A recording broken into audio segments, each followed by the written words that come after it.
Now, Democrats in the state of Georgia are hoping that they're going to double up tonight on the political feat that they pulled off this November when Joe Biden became the first Democratic presidential candidate to win the state of Georgia in nearly 30 years. When it comes to who gets credit for that upset victory and for Georgia's shift in just these few years from deep red to definitely purple, there's one name, one person who almost everybody agrees has been out front leading the charge to make Georgia into the swing state it is tonight. And that person is Stacey Abrams. She's the former Democratic leader in the state legislature, former gubernatorial candidate. She's the founder of Fair Fight, which is a national voting rights organization that fights voter suppression. Stacey Abrams, it is great to have you back with us. Thank you so much for taking time tonight. Thank you. So we spoke last night, Stacey, about your expectations and Democrats' expectations for Election Day today. I just have to ask you, as we're closing in on poll closing, how has it been? Have there been any problems or concerns today that people should know about? There have been a few hiccups, but they've been all pretty steadily and quickly remedied. We've seen steady turnout across the state. We've seen strong turnout in some areas that lean Republican. We've seen incredible turnout in some areas that have strong Democratic leanings. And so it really is going to come down to those final numbers. And Stacey, hey, it's Joy. A quick question for you, because, just for a moment to take a zoom out, which I know we shouldn't do because everyone is tense about what's going to happen tonight.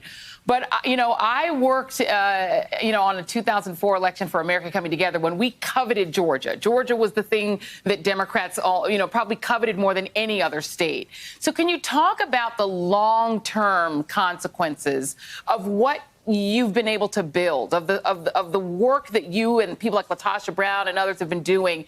What does that mean that Georgia becomes now, big picture, regardless of how tonight turns out?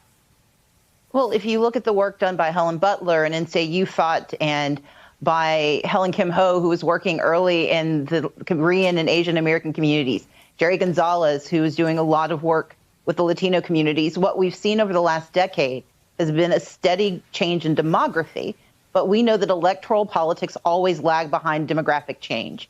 And what we've been able to do in this state is really acknowledge, harness, and now invest in that demographic change. And the reality is that trend is not going to reverse itself.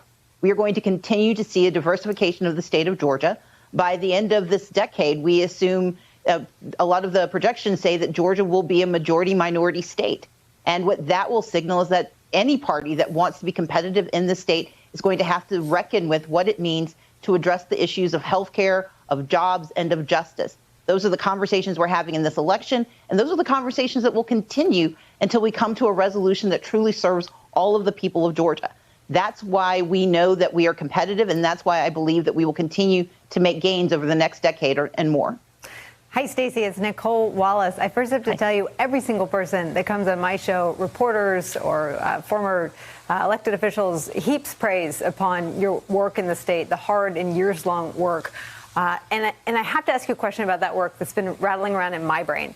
Is it made at all easier by the brazen and really gross nature of Republican efforts to disenfranchise voters? I mean, I hope you didn't listen to Trump's recorded phone call from Sunday, but first of all, you are in his head. And second, he makes clear that he doesn't want the votes of the citizens of Georgia to count at all. He just wants the Republican officials there to go fabricate a fake count. Does the brazenness and the ugliness of that kind of disenfranchisement and voter suppression make some of your work more stark and easier, or does it make it harder? Yes, I will say it truly is both. We know that in 2018, when voters turned out to vote, when they attempted to vote, they ran into the failings of voter suppression techniques that have been perfected by Brian Kemp and have been continued in some measure by Brad Raffensperger.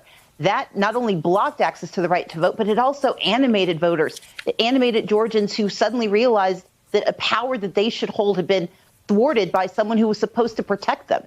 And that's, I think, why we saw such extraordinary turnout in 2020 from voters who saw in 2018 that when they wanted to be heard, they could not.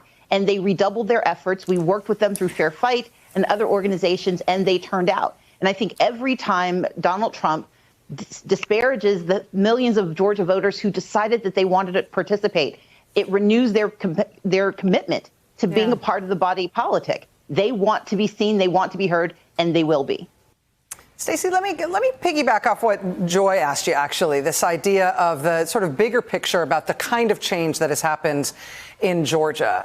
For those of us watching from a national perspective, it feels like it's been quick. I know from the ground you felt every single one of those steps and every inch of that progress because it's been so hard fought. But I wonder if you feel like there is a message from what you have accomplished in Georgia, from taking it from a deep red state into what is now a swing state, a purple state, that other states should learn from. Not every state in the country, but a lot of other states are heading toward increasing diversification, toward demographic changes that mean a less red state future for them. What needs to happen to translate demographic change that trends toward a more demographic electorate toward electoral results?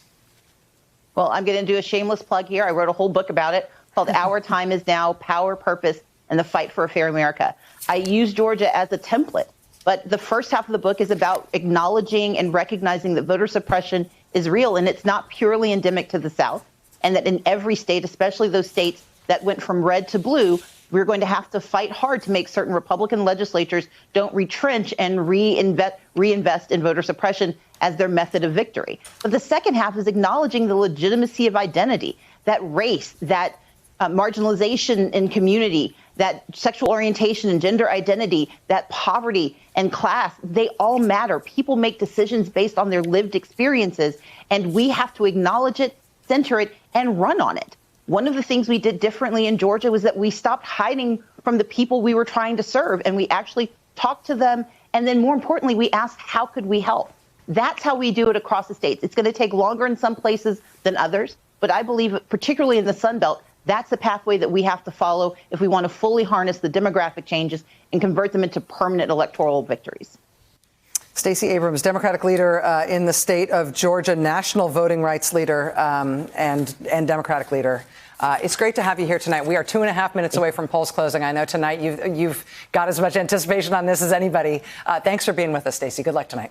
Thank you for having me. Hey there, I'm Chris Hayes from MSNBC. Thanks for watching MSNBC on YouTube. If you want to keep up to date with the videos we're putting out, you can click subscribe just below me or click over on this list to see lots of other great videos.